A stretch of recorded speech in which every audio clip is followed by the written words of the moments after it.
The screen of the computer reflected white lights against open eyes. Sirens were in full scream from the outside.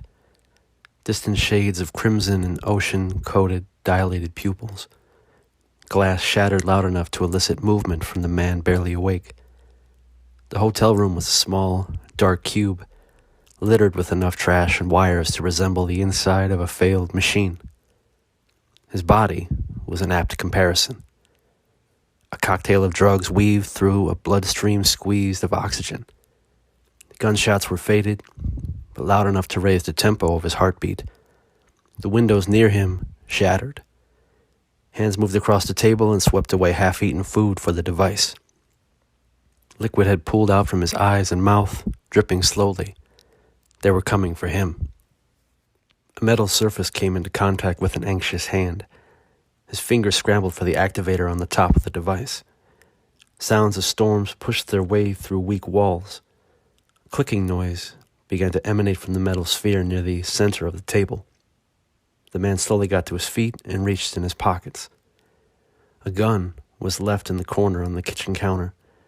Tripping over spare parts, he grabbed the pistol and left.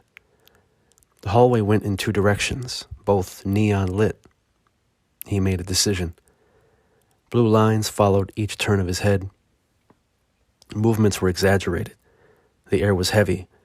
It forced him to struggle. Behind him, wood splintered underneath a steel battering ram. They did not take time to shout his name or to announce his arrest. The goal was blood. Within the darkness of the room, the sphere ignited, littered paper and old wood. Equipment burned within seconds, along with several cops. Boots melted, and powder blue uniforms seared with the sound that was buried by their own screams. A window cracked open led to the fire escape. The stairs were rusted brown and made too much noise as he descended. Garbage piled up near a dumpster looked like a safe landing. There were still 5 levels. In minutes, cruisers would find their way around to the alley below. The gun almost slipped from his hand with each jump to the next scaffold. He decided to try it and poured himself over the railing. His body smashed into the pile, no feelings of pain. He thanked the drugs, shaking off what could have been a broken rib. The hand holding his gun felt an extra spur of bone pressing underneath the skin. At the end of the road, past the intersection, was the entrance to an old aqueduct. The lights ripped away comfortable dark. They moved faster than usual tonight. He hopped over the fence, tearing holes in his jeans on barbed wire decades old. The hotel was further away now, covered in all sirens and lights. Swift footsteps marked the night with percussive beats. He still knew how to move despite the handicap of chemicals in his system. Step by step through emptied alleys. That was all he knew, really. Systems and how to break them down. All a hacker really did in his mind was destroy an existing wall to help build a better one. Step by step, the beats increased in speed. Systems he knew, and also chemicals. He loved those. Just like a body, in that when one is pushed to its maximum potential, it will soon falter. The process of breaking down can take years. Even as the functions of a machine continue without flaw, better ones will be formed and pushed out to the audience. Knowledge of the turns and twists leads to manipulation by curious minds. The entrance to the aqueduct was an open tunnel down a slope of beaten concrete. Cool air from flowing water coated him with a certain comfort. Lights behind him grew bright. The voices telling him to stop were more vicious. Once a system is figured out by said minds, it can be stretched into something else. It becomes a weapon in an arsenal. People were ignorant to the real movement behind their own technology. Countless names became a currency at a young age.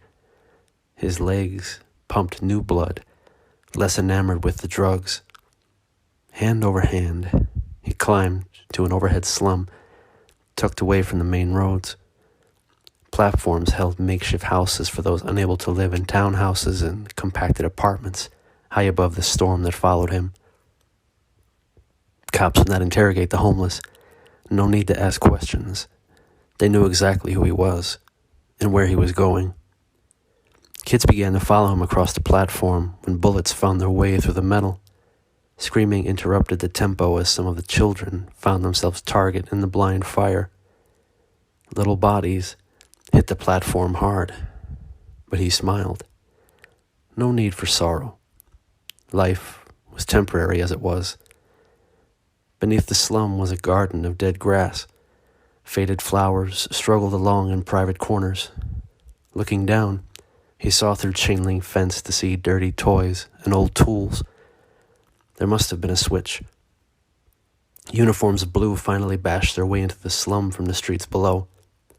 He stopped and counted the seconds while stomping his foot along the poles of the fence. Soon, the pressure point triggered, and the fence disconnected from the platform. He hit the ground hard enough to elicit a laugh. Cops shined flashlights down into the garden before descending. His hood ripped open, shredded even more on brambles and weeds. He hoped for an opening out to the road. A hole, small even for a child, was there. His body was thin enough to slide through. The main road was more than 30 feet away. Freedom was, too. Once that new wall is built, the hacker is tasked with starting over that same process, studying the target, adaptation to its pattern, discovery of any anomalies, exploitation of said advantages. Once the new weapon is added to the arsenal, the prize claimed in the meantime is open to the world of commerce. The supply and demand of private information was always a business of risk. It was the only reason for the bullets behind him. He could see the aqueduct entrance dip down behind the street. The legs of this machine were tired. His fingers traced the bone sticking out from the others, wondering when he would find time to get it looked at. The sound of his body smashing into metal and glass was sickening. His limp body was thrown off into the distance. The black car did not take a moment to slow down. Unseen, the driver knocked a bigger hole into the windshield before disappearing into black. Sirens returned in broken echoes. Blood and blue sea washed over his eyes.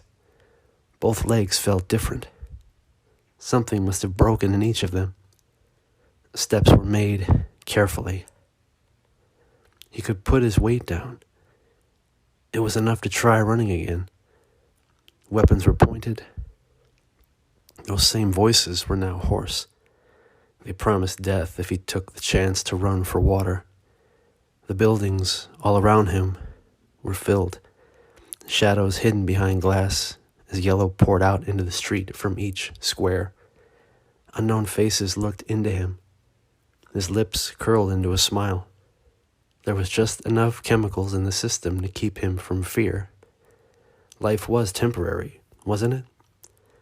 One hand moved from the bone in his side to the pistol in his pocket, and the screams became louder.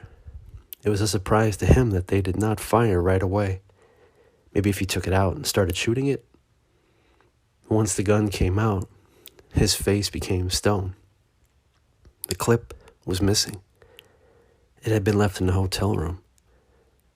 Every other weapon in a 1-block radius emptied enough bullets to rip him apart. It was not fast enough to keep his face from changing back to a smile. He hit the ground hard. His legs peeled back as if the bones were removed from the skin. The back of his head smashed into the pavement. It created a haze that distracted him from overwhelming pain. His eyes stayed open, staring into the night sky. The medical teams arrived within a minute. 2 men burst through the back door of the transport unit, items in hand to grab the body in the middle of the street. A hand grabs each of them at the arm. A few feet away sat a black car, a hole in the windshield. 2 new men stood in black suits behind them. Their holsters were exposed from the folds of their tailored jackets. Each held a large gun that poured out with each step from the shadows. The world went black for a second. The medic stood frozen. His eyes were stone. Darkness and light repeated over and over as if someone were toying with a light switch. The picture returned and disappeared again just as quickly.